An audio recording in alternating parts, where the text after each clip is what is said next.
It is time to take a look at the business news that are making headlines across the globe, and my name is Nina Shaban. The International Monetary Fund, IMF, says that Kenya's monetary policy stance is favorable, even as the economy grapples with a shortage of dollars. Speaking during the launch of the April 2022 Sub-Saharan Africa Economic Outlook, the fund's director for Africa, Abebe Selassie, said that a flexible exchange rate should allow Kenya to absorb pressures emanating from shocks such as spillovers from the Russia-Ukraine war. A week ago, the Kenya Association of Manufacturers issued a statement decrying inaccessibility of dollars in the market. The shilling closed on Thursday at 115 shillings and 8 units to the US dollar, having weakened by 2.35% percentage points since the start of the year. This shock, as we were discussing earlier, is really problematic for our countries. Why? Because it's going to affect imports, the import bill quite a bit. So it's not surprising that, we're seeing, some pressure on exchange rates coming from this shock.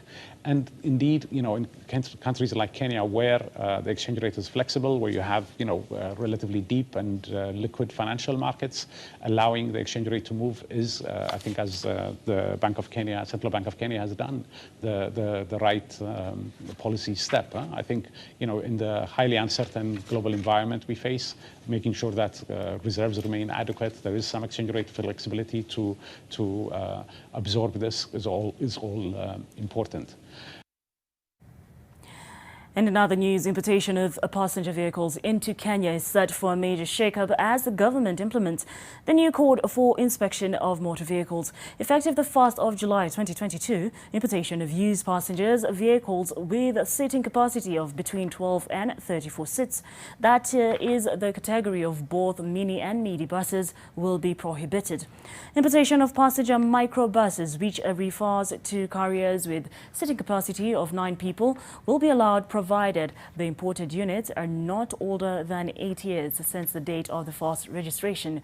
This sweeping changes follow the implementation of the new code for inspection of motor vehicles 3 years after the Road Vehicles Technical Committee first published the new code. Importation of used rigid trucks weighing between 3.5 tons and 30 tons will also be prohibited. These measures are aimed at bolstering Kenya's automobile assembly industry. And according to official statistics, vehicles assembly plants in Kenya are operating at an average of 16%, producing just about 5,000 vehicles against an installed capacity of 34,000.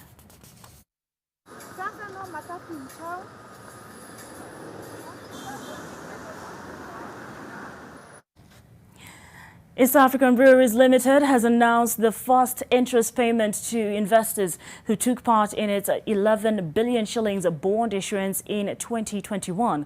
The alcoholic beverage manufacturer has announced paying 673.8 million shillings to all who were bond holders in the company's books as at April 13, 2022. This is the first interest payment on the group's 5-year debt facility, which attracted bids worth 37.9 billion shillings. The group's management says that the proceeds for the bond have been instrumental in helping EABL execute its expansion strategy. EABL's management says different tax regimes across East Africa are impacting consumption habits across the region. The tax regimes are different, so the taxation levels in Tanzania and Uganda are way lower than the Kenyan ones, and therefore that's where you find, if you're in Isebania or in Amanga or in Busia, the beer prices in Uganda and Tanzania are much cheaper than the Kenyan ones. So I think we're almost 10 times more tax than our neighbors. Operations at Kenya's airports risk grounding to a halt in the course of the next week following a looming strike by aviation workers.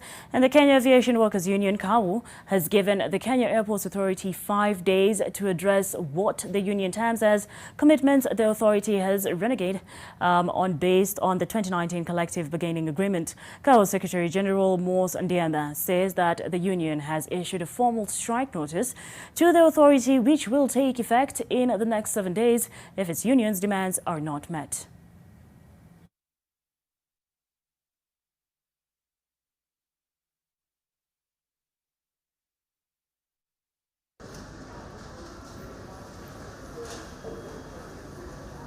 I think I've mentioned the three things. Basic pay adjustment of 13% for the duration of the CBA, annual increment for 2020, 2021, and 2022, house allowance arrears. And let me add this, and I did not want to say this,